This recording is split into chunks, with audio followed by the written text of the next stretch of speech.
Hello students, my self Jitendra Shukla. आज हम बात करेंगे न्यूक्लियोफिलिक एडिशन रिएक्शन की। देखिएगा, जिस तरह से हमने पढ़ा है, बचपन में पढ़ा है कि किसी एल्कीन का, कि ये एक एल्कीन है, एल्कीन का एक सिंपल सा रिएक्शन हुआ करता है कि ये इलेक्ट्रोफिलिक एडिशन रिएक्शन शो करता है, इलेक्ट्रोफाइल्स पर अटैक करता है क्योंकि पाई इलेक्ट्रॉन है। तो इलेक्ट्रोफिलिक एडिशन रिएक्शन इसका फेवरेट रिएक्शन हुआ करता है। जैसे हमने पढ़ा था किसी अल्काइल हैलाइड में न्यूक्लियोफिलिक सब्स्टिट्यूशन हुआ करता है ना, ऐसा हम लोगों ने पढ़ा हुआ है।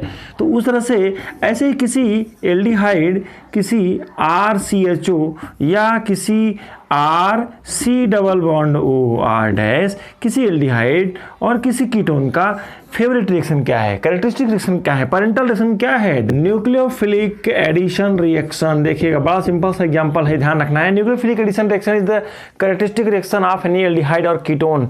चलिए आइए समझते हैं। हम ये भी आज की वीडियो में समझने की कोशिश करेंगे कि एल्डिहाइड और कीटोन किस तरह से न्यूक्लियोफिलिक एडिशन रिएक्शन शो करते हैं और इनमें से कौन ज़्यादा रिएक्टिव है और कुछ मेजर न्यूक्लियोफिलिक एडिशन रिएक्शन क्या है। आज के वीडियो में ये सब समझने की कोशिश करेंगे। चलिए आइए शुरुआत करते हैं किसकी, न्यूक्लियोफिलिक रिएक्शन की। इसके लिए मैंने कोई एल्डिहाइड ले लिया है। देखिएगा, यहाँ पर मैंने एक एल्डिहाइड लिया है। आप यहाँ पर H की जगह R लगा देंगे तो कीटोन बन जाएगा। तो ये एक एल्डिहाइड है और अगर इसका रिएक्शन हम किसी न्यूक्लियोफाइल से करवाते हैं, तो न्यूक्लियोफाइल से करवाते हैं, इसका मतलब क्या हुआ? देखिए, यहाँ पर डेल्टा प्लस चार्ज होगा, यहाँ डेल्टा माइनस क्यों होगा? क्योंकि oxygen is more electronegative, carbon is electropositive. तो क्या होगा सर? बिल्कुल निगेटिव, हमेशा हर निगेटिव को पॉजिटिव की तलाश होती है, न्यूक्लियोफाइल पर ही अटैक कर देगा। और इसका मैकेनिज्म क्या हो जाएगा? देखिएगा, CH है, यहाँ पर इस कार्बन का हाइब्रिडेशन क्या है? अरे 3 सिग्मा बॉन्ड है, तो हाइब्रिडेशन क्या होगा? sp2। इस कार्बन का हाइब्रिडेशन यहाँ पर sp2 है और sp2 का बॉन्ड एंगल कितना होता है? 120 डिग्री हुआ करता है। इस तरह का स्ट्रक्चर है इसका, प्लानर स्ट्रक्चर, और बॉन्ड एंगल 120 डिग्री। आप इसको ऐसे भी कर सकते हैं, इस तरह के भी बना सकते हैं, कैसे भी करें 120 डिग्री बॉन्ड एंगल आएगा, 120 डिग्री बॉन्ड एंगल होगा यहाँ पर। लेकिन जब न्यूक्लियोफाइल अटैक करेगा, देखिएगा, जब ये अटैक करेगा तो कार्बन की टेट्रावैलेंसी इफेक्ट होगी। तब क्या होगा? तब ऑक्सीजन अपना ये पाई बॉन्ड तोड़ लेगा और फिर यहाँ पर जो स्ट्रक्चर बनेगा, देखिए क्या हो जाएगा? यस, बिल्कुल आपने सही सोचा है। इस साइड में न्यूक्लियोफाइल अटैच हो जाएगा और यहाँ पर ऑक्सीजन हो जाएगा, और लेकिन ऑक्सीजन में निगेटिव चार्ज होगा।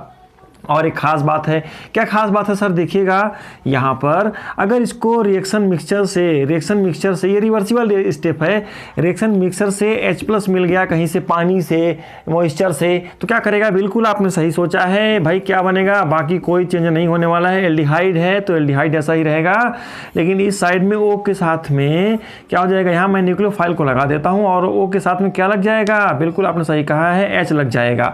तो कहने का मतलब क्या हुआ? न्यूक्लियोफिलिक एडिशन रिएक्शन हुआ। कैसे हुआ? कि न्यूक्लियोफाइल जब किसी कार्बोनिल कार्बन पर अटैक कर देता है और इस तरह से इस कार्बन का हाइब्रिडेशन sp2 से क्या हो जाता है? यहाँ पर बिल्कुल, यहाँ पर इसका हाइब्रिडेशन इस कार्बन का क्या है सर? sp3 है। अब देखिएगा, एक बात है, ये वाला स्टेप, फर्स्ट स्टेप रिवर्सिबल होता है और बहुत ही स्लो होता है। अच्छा, स्लो होता है तो यही क्या होगा? रेट डिटरमाइनिंग स्टेप होता है। कौन सा? पहला स्टेप। क्यों सर? क्योंकि यहाँ पर कार्बोनिल कार्बन का हाइब्रिडेशन sp2 है, sp2 से sp3 में जाता है, तो क्या होता है? यहाँ पर रिपल्सन कम होगा, बॉन्ड पेयर रिपल्सन यहाँ पर कम होगा, यहाँ पर बॉन्ड पेयर रिपल्सन कम होगा क्योंकि बॉन्ड एंगल 120 डिग्री है। लेकिन जब यहाँ पर sp3 होगा, sp3 का मतलब होता है कार्बन का हाइब्रिडाइजेशन क्या होगा? sp3 होगा। तो क्या हो जाएगा? देखिएगा, इस तरह से जब बॉन्ड एंगल कम हो जाता है तो रिपल्सन आपस में ज़्यादा हो जाता है। तो ये नहीं चाहता है कि sp2 से sp3 में जाए, लेकिन चूंकि यहाँ पर अनसैचुरेशन की स्थिति है तो पाई बॉन्ड टूटेगा और न्यूक्लियोफाइल यहाँ पर अटैक कर देगा। चलिए, अब तो ये तो बात हो गई कि भाई किस तरह से न्यूक्लियोफाइल अटैक करता है और हमें करस्पॉन्डिंग प्रोडक्ट बनता है। अच्छा, कुछ एग्जाम्पल के थ्रू इसको समझने की कोशिश करते हैं। देखिएगा, यहाँ पर देखते हैं एडिशन ऑफ हाइड्रोजन साइनाइड। तो देखिए कैसे होगा रिएक्शन। मान लीजिए मैंने यहाँ पर एक रिएक्शन ले लिया है, CH3H, एक एल्डिहाइड ले लिया है, HCN का रिएक्शन करवाते हैं। अच्छा, एक चीज़ देखिएगा, HCN का रिएक्शन करवाते हैं तो रिवर्सिबल बनेगा। अच्छा देखिएगा, HCN के साथ इसका रिएक्शन उतना अच्छा नहीं है, स्लो होता है। तो हम लोग क्या करते हैं उसके लिए? HCN का रिएक्शन किसी बेस से करवा देते हैं। तो देखिएगा, बेस क्या करेगा? बिल्कुल तब क्या करेगा? ये बना देता है H2O और यहाँ CN- बन जाता है। मतलब क्या है सर? ये साइनाइड आयन यहाँ पर रिलीज हो जाता है। तो HCN की बजाय हम लोग साइनाइड आयन से इसका रिएक्शन करवाते हैं। क्यों सर? क्योंकि जब साइनाइड आयन हुआ करता तो it is very good nucleophile. तो इसलिए डायरेक्ट HCN से ना करवा करके पहले HCN is treated with slightly basic medium so that cyanide ion एक अच्छा न्यूक्लियोफाइल जनरेट हो सके। फिर इस न्यूक्लियोफाइल का अटैक कहाँ करवाएंगे, तो आप सोचिए जल्दी से देखिए। अरे भाई यहाँ पर डेल्टा पॉजिटिव चार्ज हो जाएगा और डेल्टा निगेटिव चार्ज हो जाएगा। अब क्या होगा सर, ये कार्बन इस पर अटैक करेगा। हर निगेटिव को पॉजिटिव की तलाश होती है, तो ये वहाँ जाएगा, तो ये क्या होगा, ये यहाँ पर वापस बॉन्ड बन जाएगा, क्योंकि कार्बन की टेट्रावैलेंसी इफेक्ट नहीं होनी चाहिए। क्या बनेगा यहाँ पर देखिएगा, तो वेरी फर्स्ट स्टेप, ये स्लो स्टेप है, आप ध्यान रखेंगे, और RDS भी कह सकते हैं आप इसको। तो यहाँ क्या बनेगा, बिल्कुल CH3 है, H है, और यहाँ क्या बन जाएगा, बिल्कुल आपने सही कहा, यहाँ पर sp2 हाइब्रिडाइज कार्बन है, यहाँ क्या बन जाएगा, sp3 बन जाएगा। यहाँ पर मैं लगा देता हूँ साइनाइड, और अगले स्टेप में क्या हो जाएगा, देखिए यहाँ पर इसको H+ मिल जाएगा। कहाँ से मिलेगा, पानी से मिल जाएगा। ये जो H2O है, यही H2O यहाँ काम करेगा, H+ दे देगा, रिलीज करेगा इसको। तो देखिए क्या बन जाएगा प्रोडक्ट, आपने बिल्कुल सही सोचा है, CH3C डबल बॉन्ड OH, और यहाँ साइनाइड तो लगा ही रहेगा, और O के साथ में H लग जाएगा। इसको कहा जाता है साइनोहाइड्रिन। साइनोहाइड्रिन, फिर से सुनिए, साइनोहाइड्रिन। आप इसकी जगह पर कोई कीटोन भी ले सकते हैं, तो आप इसकी जगह पर साइनोहाइड्रिन बनाएंगे। यस, इसका रिएक्शन भी साइनाइड से करवाएंगे, देखिएगा वही रिएक्शन है, इसका भी रिएक्शन इससे करवाएंगे, तो प्रोडक्ट वैसे ही बनेगा, ये रिवर्सिबल स्टेप हो जाएगी। तो यहाँ क्या बनेगा, CH3CCH3 और एक साइड में O। इसका मैकेनिज्म आप लिखने की कोशिश करेंगे, आप डायरेक्ट प्रोडक्ट भी लिख सकते हैं, साइनाइड लग जाएगा, और अगले स्टेप में H+ इसको मिल जाएगा, इस माइनस के चार्ज को, और हमें यहाँ पर करस्पॉन्डिंग प्रोडक्ट मिल जाएगा। तो एक सुनिएगा, मैंने यहाँ पर एग्जाम्पल में आपको H हो जाएगा, और ये CN यहाँ पर लगा ही रहेगा। तो ये भी साइनोहाइड्रिन है, साइनोहाइड्रिन है। तो आपको समझ में आ रहा होगा, ये थोड़ा फास्ट स्टेप है सर, क्यों, क्योंकि यहाँ पर भी कार्बन का हाइड्रोजन sp3 और यहाँ पर भी है। तो कहने का मतलब है, मैंने एक एग्जांपल दिया है कि एल्डिहाइड का, आप इसकी जगह पर कोई बड़ा सा एल्डिहाइड ले सकते हैं, कोई बड़ा सा कीटोन ले सकते हैं, साइक्लिक ले सकते हैं, एरोमेटिक ले सकते हैं, लेकिन ये रिएक्शन होगी। Take care. हाँ, ये बात है कि एल्डिहाइड और कीटोन के ऑर्डर ऑफ रिएक्टिविटी, मतलब इनके रेट ऑफ रिएक्टिविटी में अंतर हुआ करता है। Generally aldehydes are more reactive. हम लोग डिस्कस करेंगे कि इनमें से कौन ज़्यादा रिएक्टिव होता है एल्डिहाइड और कीटोन में से, और कौन सा एल्डिहाइड ज़्यादा रिएक्टिव होता है, इसको भी हम लोग लास्ट में डिस्कस करेंगे। चलिए आइए देखते हैं कुछ और example. Sodium hydrogen sulphide, sir ये क्या होता है, सो सिंपल सा देखिएगा, इसका स्ट्रक्चर सल्फेट की तरह ही होता है। यहाँ पर डबल बॉन्ड O लगा देता हूँ मैं यहाँ पर, और इस तरह का इसका स्ट्रक्चर बना देता हूँ। देखिए O है, O के साथ में यहाँ पर H लगा देते हैं, ONA, इस तरह का स्ट्रक्चर हुआ करता है। देखिएगा ये क्या हो गया सर, ये कंपाउंड है। अगर इसको आप पानी में डालेंगे, ध्यान से देखिएगा, अगर इसको हम लोग पानी में डाल देते हैं तो कैसे टूटेगा, ये बिल्कुल S के साथ में O रहेगा, और OH तो रहेगा ही साथ में O। इस O पर निगेटिव चार्ज, निगेटिव पॉजिटिव अलग हो जाएंगे। तो कहने का मतलब है, इसका डिसोसिएशन ऐसे हुआ करता है। ये सोडियम ये क्या है, हाइड्रोजन सल्फाइड है। ये क्या कहते हैं इसको सर, इसको कहते हैं हाइड्रोजन सल्फाइड। क्या कहते हैं, हाइड्रोजन सल्फाइड कहते हैं। सोडियम आयन अलग हो जाएगा। तो देखिएगा, आपको मैं इसका स्ट्रक्चर इसलिए बता रहा था कि इसका लिंकेज साइड ऑक्सीजन हुआ करता है, सल्फर से नहीं जुड़ता है। लिंकिंग का साइड जो होता है वो ऑक्सीजन, मतलब न्यूक्लियोफाइल का काम कौन करेगा, ऑक्सीजन। आपको न्यूक्लियोफाइल का पोजीशन और इलेक्ट्रोफाइल कहाँ पर बन रहा है उसका ध्यान रखना है, बाकी आप किसी रिएक्शन को बड़े आसानी से कर पाएंगे। तो चलिए देखते हैं कैसे करेंगे। तो बिल्कुल आपने सही सोचा है। मैं एक सिंपल सा एल्डिहाइड ले लेता हूँ, आप कोई भी एल्डिहाइड ले सकते हैं। यहाँ पर मैंने लिया है, देखिएगा, तो इसका रिएक्शन करवाते हैं इसके साथ में, तो क्या बनेगा, इसका रिएक्शन करवाते हैं NaHSO3। तो ध्यान से देखिएगा, हमको तो पता है कि HSO3 में से ये देखिएगा यहाँ पर प्लस साइन होगा और यहाँ पर माइनस साइन होगा, और माइनस साइन तो ऑक्सीजन पर होगा। देखिए इस स्ट्रक्चर समझ गए हैं। तो देखिएगा फर्स्ट स्टेप जो स्लो स्टेप हुआ करता है, वेरी स्लो स्टेप में ये क्या बनेगा, तो यहाँ पर ये बन जाएगा। इसको मैं अलग कर देता हूँ, CH3 के साथ में C और H रहेगा, और देखिएगा ऑक्सीजन में यहाँ बन जाएगा, और ये जो अटैक करेगा क्या, O के साथ में SO2H कहेंगे। आप इसको सुनिएगा ध्यान से, आप इसको SO3H भी लिख सकते हैं। इस कंपाउंड को, इस पूरे कंपाउंड को SO3H भी लिख सकते हैं, या OSO2H भी लिख सकते हैं, जैसा भी आपको कंफर्टेबल लगे। अब देखिएगा यहाँ पर क्या हो जाएगा, एसिडिक मीडियम से H+ मिलेगा। देखिएगा फिर से देखिएगा, यहाँ पर डेल्टा पॉजिटिव होगा, यहाँ डेल्टा निगेटिव होगा। देखिएगा हर निगेटिव को पॉजिटिव की तलाश होती है, और पॉजिटिव को निगेटिव की तलाश होती है। देखिए इस तरह से बन जाएगा। तो ओ पर क्या लग जाएगा देखिए, तो कार्बन कार्बन पर फिर से देखिएगा यहाँ पर मैं लगा देता हूँ सोडियम को। ये इंटरमीडिएट प्रोडक्ट है, अगले स्टेप में इसका प्रोटॉन ट्रांसफर हो जाएगा और हमें क्या मिलेगा सर, बिल्कुल। तो देखिएगा होता क्या है कि सोडियम इज पॉजिटिव चार्ज हुआ करता है। पॉजिटिव चार्ज को बहुत बड़े ग्रुप की हमेशा तलाश होती है, क्योंकि सोडियम एक पॉजिटिव चार्ज है, ये शिफ्ट करेगा, हाइड्रोजन यहाँ आ जाएगा। कहने का मतलब ये हुआ कि OSO2 के साथ में यहाँ पर Na लग जाएगा और यहाँ पर OH होगा। तो ये हुआ एडिशन ऑफ सोडियम बाइसल्फाइड, है ना। बाइसल्फाइड एडिशन प्रोडक्ट कहते हैं, व्हाइट क्रिस्टलाइन सब्सटेंस होता है। हालांकि एक बात है, एल्डिहाइड के लिए ये रिएक्शन फॉरवर्ड डायरेक्शन में जाती है, टेक केयर। एल्डिहाइड के केस में ये रिएक्शन ज़्यादा फॉरवर्ड डायरेक्शन में होती है, लेकिन अगर कीटोन आपने लिया है यहाँ पर, अगर इसकी जगह पर आपने कीटोन ले लिया है, तब ये रिएक्शन कहाँ रह जाती है, मोस्टली सोडियम हाइड्रोजन सल्फाइड के साथ, सोडियम हाइड्रोजन सल्फाइड के साथ मोस्टली रिएक्टेंट साइड में ही रहती है। मतलब कीटोन ज़्यादा अच्छे से किसी सोडियम हाइड्रोजन सल्फाइड से रिएक्शन नहीं करता है, लेकिन एल्डिहाइड इससे रिएक्शन कर लेता है। चलिए कुछ और रिएक्शन को समझने की कोशिश करते हैं। चलिए देखते हैं एडिशन ऑफ ग्रिग्नार्ड रिएजेंट। देखिए ग्रिग्नार्ड रिएजेंट का मतलब क्या होता है भाई, RMgX आपको याद होगा, जिसमें R में निगेटिव चार्ज हुआ करता है।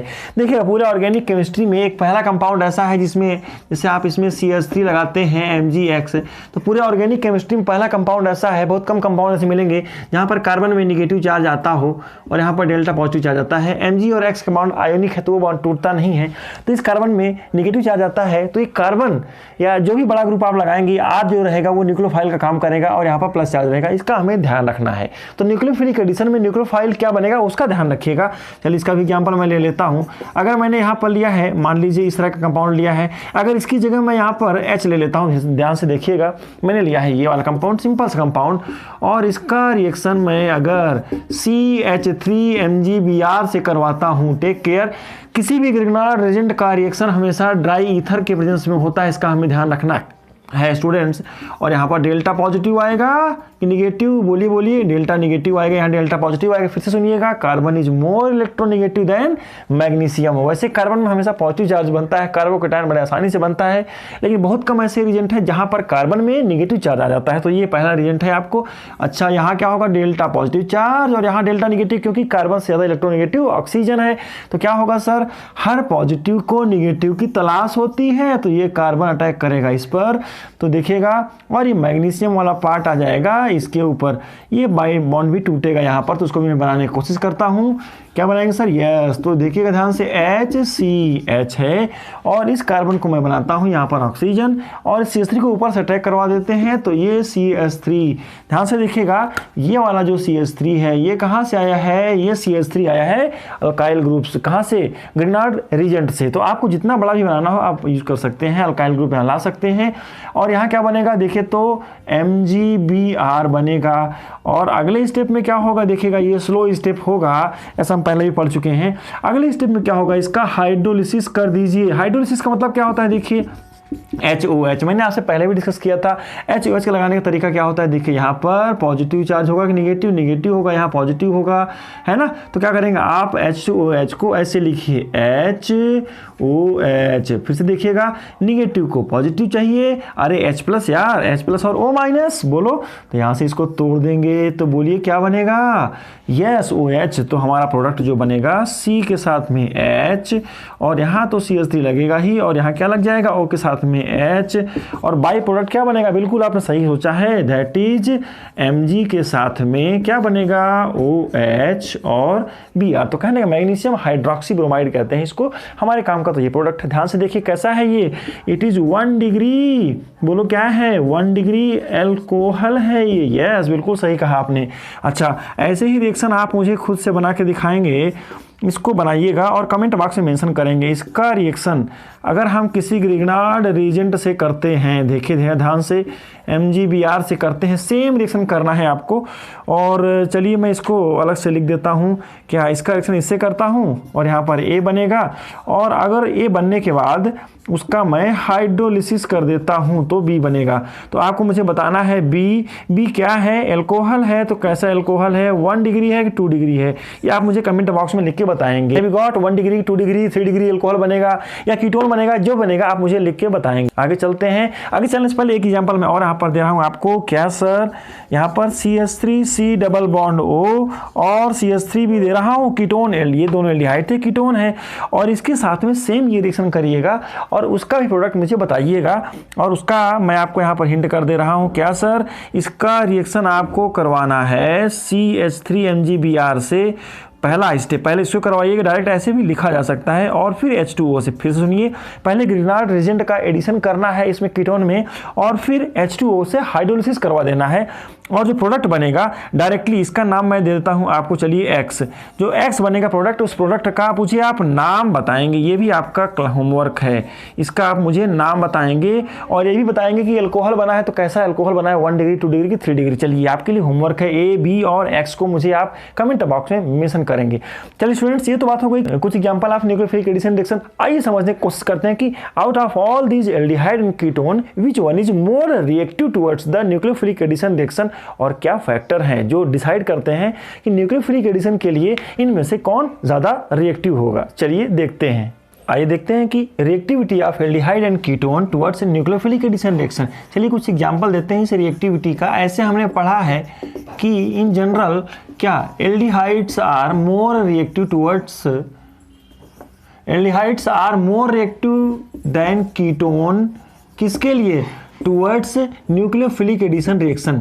न्यूक्लियोफिलिक एडिशन रिएक्शन के लिए एल्डिहाइड ज्यादा रिएक्टिव होते हैं। क्यों सर? तो देखिएगा, इसका सिंपल सा एग्जांपल मैं यहाँ पर लिखता हूँ। CH3C डबल बॉन्ड O है, H है, और यहाँ पर एक कीटोन लिख देता हूँ, CH3 है, डबल बॉन्ड O है।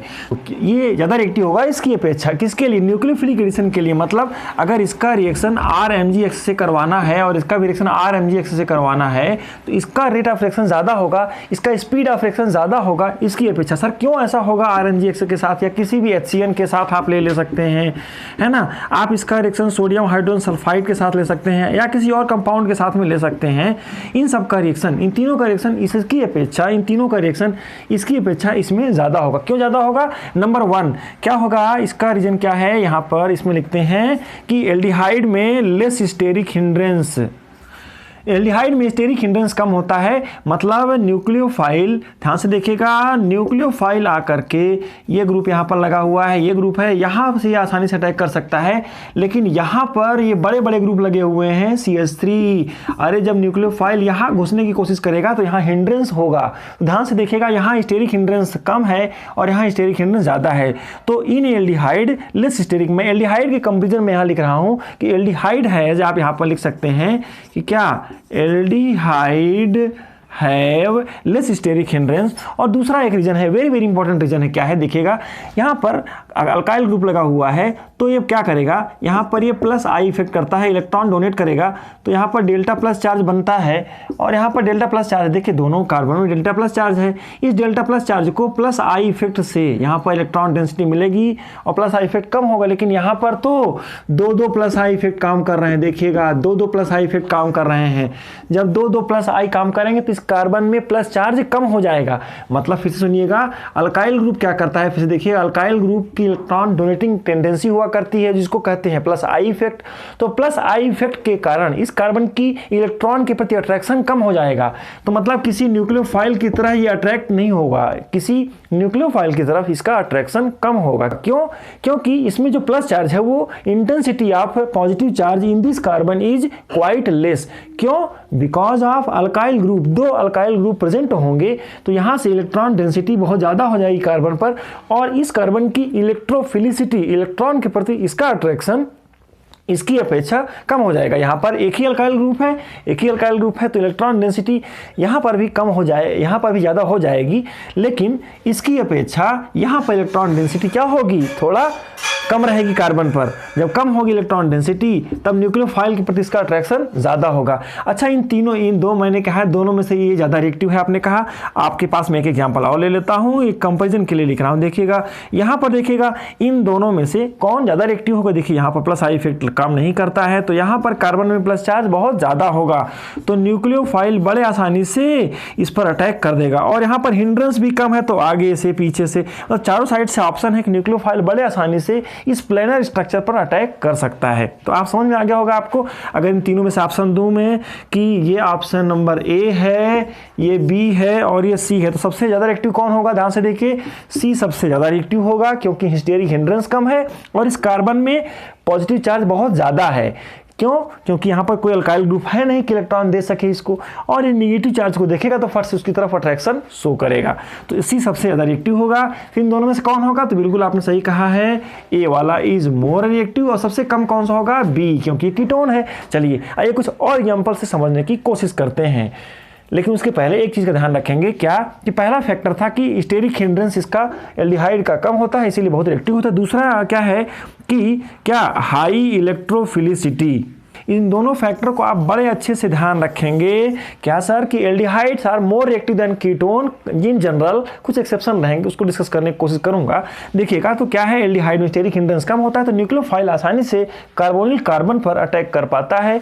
और दूसरा बात यह है कि high electrophilicity of carbonyl carbon, carbonyl वाले कार्बन का इलेक्ट्रोफिलिसिटी बहुत ज़्यादा होता है। यहाँ पर किसमें? एल्डिहाइड के केस में थोड़ा ज़्यादा होता है। तो इलेक्ट्रोफिलिसिटी मतलब इलेक्ट्रॉन के प्रति इसका हंग्रीनेस, भूख, इलेक्ट्रॉन के लिए मरता रहेगा ये। तो इलेक्ट्रॉन जहाँ कहीं इसको मिलेगा, न्यूक्लियोफाइल जहाँ कहीं इसको दिखेगा, फट से उसको अट्रैक्ट करेगा। तो कहने का मतलब ये हुआ कि किसी एल्डिहाइड और कीटोन के रिएक्टिविटी को आप बड़े आसानी से कंपेयर कर पाएंगे। चलिए कुछ और एग्जाम्पल समझने की कोशिश करते हैं। चलिए देखिएगा, जैसे मैं यहाँ पर ले लेता हूँ CHO, ये एक एल्डिहाइड है, और यहीं पर मैं ऐसा ले लेता हूँ CH3, यहाँ पर ले लेते हैं भाई H, और यहाँ पर कार्बोनिल कार्बन। तो देखिएगा यहाँ पर इन दोनों में से कौन ज़्यादा रिएक्टिव होगा? देखिए यहाँ पर बल्कियर ग्रुप अगर ज़्यादा होता है तो रेट को कम करता है। बल्कियर ग्रुप रहेगा, यहाँ पर छोटा है और यहाँ पर बड़ा है, तो यहाँ पर स्टेरिक हिंड्रेंस इसकी अपेक्षा इसका स्टेरिक हिंड्रेंस ज़्यादा होगा। यहाँ पर स्टेरिक हिंड्रेंस बहुत कम है, बड़े आसानी से न्यूक्लियोफाइल अटैक कर पाएगा, लेकिन यहाँ पर आसानी से नहीं कर पाएगा, तो A is more reactive than B. अच्छा, एक एग्जाम्पल मैं और ले लेता हूँ। अगर मान लीजिए आपको मैंने ये दिया है, ये दे दिया है, तो देखिएगा इसका नाम देता हूँ सी। इनमें से कौन सबसे ज़्यादा रिएक्टिव होगा? तो आप बोलिए yes, C is most reactive, सबसे ज़्यादा रिएक्टिव होगा। क्यों सर? छोटे छोटे ग्रुप लगे हैं, स्टेरिक हिंड्रेंस कम है, बड़े आसानी से न्यूक्लियोफाइल यहाँ से अटैक कर देगा, यहाँ से भी अटैक कर सकता है। दूसरी बात है, इस कार्बन में प्लस चार्ज बहुत ज़्यादा होगा। क्यों? क्योंकि प्लस चार्ज की इसमें कमी है, कोई इलेक्ट्रॉन देने वाला ग्रुप नहीं लगा हुआ है। तो टेक केयर, इस रिएक्शन के लिए ध्यान रखेंगे। न्यूक्लियोफिलिक एडिशन रिएक्शन के लिए मैं यहीं पर लिख देता हूँ, न्यूक्लियोफिलिक एडिशन के लिए क्या होता है? 1/+I effect. अगर प्लस आई इफेक्ट ज़्यादा होता है तो न्यूक्लियोफिलिक एडिशन रिएक्शन के चांसेस कम हुआ करते हैं। चलिए कुछ और एग्जाम्पल लेते हैं। यहाँ पर देखिएगा, जैसे मैं यहाँ पर कीटोन ले लेता हूँ और यहाँ पर बेंजीन की रिंग ले लेता हूँ, तो देखिएगा कीटोन। अब आप एक चीज़ देखिएगा, इस कंडीशन में या ये एक कीटोन है ना, और इसमें एग्जाम्पल मैं ले लेता हूँ, क्या कार्बोनिल कार्बन है, और यहाँ पर भी एक बेंजीन की रिंग बना देता हूँ। तो भाई ये बेंजीन की रिंग हो गई यहाँ पर। तो ध्यान से देखिएगा, इन दोनों में से कौन ज़्यादा रिएक्टिव होगा? ये भी कीटोन है, ये भी कीटोन है। तो ध्यान से देखिएगा, पहली बात तो यहाँ पर स्टेरिक हिंड्रेंस उसकी अपेक्षा यहाँ स्टेरिक हिंड्रेंस थोड़ा सा कम है, और यहाँ स्टेरिक हिंड्रेंस थोड़ा ज़्यादा है। दूसरी एक प्रॉब्लम और भी है, यहाँ पर प्लस आर इफेक्ट है, ये इलेक्ट्रॉन डेंसिटी आकर यहाँ पर प्लस पार्शियल डबल बॉन्ड आ जाएगा। जब डबल बॉन्ड यहाँ से बन जाएगा रेजोनेंस के कारण, तब इस कार्बन का किसी न्यूक्लियोफाइल के प्रति अट्रैक्शन बहुत कम हो जाएगा। यहाँ पर तो दो डबल बॉन्ड बन जाएंगे, चांसेस कभी इधर से कभी इधर से। तो देखिए यहाँ भी पे अटेंशन, यहाँ भी प्लस आर है, यहाँ भी प्लस आर है, दोनों में प्लस आर इफेक्ट काम करेगा। तो क्या हो जाएगा सर? इस कंडीशन में क्या होगा? यहाँ पर 2 प्लस आर है, यहाँ पर 1 प्लस आर है और 1 आई है, तो इसकी अपेक्षा ये ज़्यादा रिएक्टिव होगा। ये अगर आपसे कहूँ मैं, ये डी है और ई है, तो D is more reactive than E. चलिए स्टूडेंट्स, ये तो बात हो गई कुछ एग्जांपल की, कुछ एग्जांपल और ले लेते हैं। देखिएगा, कुछ एक स्पेशल एग्जांपल मैं ले लेता हूँ। यहाँ पर मैं बेंजीन की रिंग ले लेता हूँ, और यहाँ पर कोई सा कीटोन ले लेता हूँ। ध्यान से देखिएगा, इसको भी ऐसे ही लिख देते हैं, C डबल बॉन्ड O और इसके साथ में ऐसे लिख देते हैं। तो देखिएगा ये एसिटोफिनॉन है और यहाँ पर H है, तो इसकी अपेक्षा ध्यान से देखिए ये एल्डिहाइड और ये कीटोन है, तो एल्डिहाइड आर मोर रिएक्टिव, ये एक्सेप्शन है, थोड़ा ध्यान रखिएगा, एक्सेप्शन तो नहीं है, यहाँ पर कॉन्सेप्ट है। ये इसकी अपेक्षा अगर मान लीजिए इसका नाम मैं X रखता हूँ और इसका नाम Y रखता हूँ, तो यहाँ पर ध्यान रखना है कि एल्डिहाइड और कीटोन में से कीटोन इज मोर रिएक्टिव। क्यों सर? देखिएगा यहाँ पर रेजोनेंस के कारण यहाँ पर डबल बॉन्ड कैरेक्टर आ जाएगा। जब डबल बॉन्ड कैरेक्टर आ जाएगा तो इस कार्बन का इलेक्ट्रॉन के प्रति अट्रैक्शन बिल्कुल बहुत कम हो जाएगा। तो प्लस आर इफेक्ट बहुत डोमिनेंट होता है। यहाँ पर केवल प्लस आई इफेक्ट काम कर रहा है, यहाँ पर प्लस आई इफेक्ट, हालांकि दो हैं, प्लस आई इफेक्ट काम कर रहा है, इलेक्ट्रॉन डेंसिटी यहाँ पर मिलेगी इसको। लेकिन यहाँ पर क्या हो रहा है, यहाँ पर प्लस आर इफेक्ट रेजोनेंस के कारण पार्शियल डबल बॉन्ड कैरेक्टर आ जाएगा और इस कार्बन के का न्यूक्लियोफाइल के प्रति अट्रैक्शन बहुत कम हो जाएगा। तो ध्यान रखेंगे कि in this case benzaldehyde is more reactive than acetone. One line answer, benzaldehyde is more reactive than ketone. क्यों? Because of resonance. एक लाइन का आंसर आप इसमें लिख लेंगे। तो चलिए आज की क्लास में हमने देखा कि कुछ इंपॉर्टेंट न्यूक्लियोफिलिक एडिशन रिएक्शन जैसे HCl reaction with HCN, reaction with sodium hydrogen sulphide या ग्रिग्नार्ड रिएजेंट से। हमने ये भी समझा कि कैसे किसी ऑर्डर ऑफ रिएक्टिविटी, किसी की रिएक्टिविटी किसी एल्डिहाइड और कीटोन को कैसे कंपेयर करेंगे। चलिए स्टूडेंट्स, मिलते हैं अगले क्लास में, तब तक आप ऐसे कुछ क्वेश्चंस को सॉल्व करने की कोशिश करेंगे। Thank you.